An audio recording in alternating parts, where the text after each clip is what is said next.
ka-yes friend kong masisikip. Masisikip ang pantalon at wala na namang masuot ngayon. Ano nga ba sinasabi ko kasi? Samgyup kasi ng samgyup. Eto na nga ang chika sa akin. Namomroblema ka daw dahil may date kayo ng jowa mo bukas. Tapos wala kang masuot dahil wala nang magkasya. Ay nako, alam kong problema nating lahat yan. Yes, kasama ako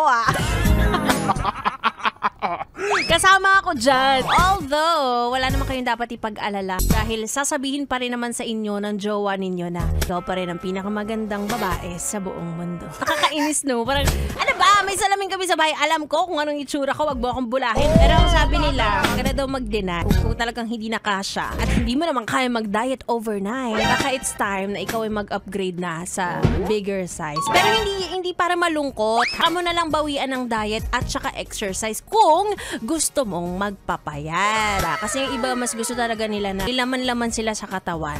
So walang pakilamanan ng katawan Napayes ka ba sa napanood mo, yes friend? Alam mo na ang gagawin mo Hit like and subscribe. And click the notification bell para ma-update ka namin. Kung gusto mo, mag-comment ka pa. Hindi ka namin iisnabin.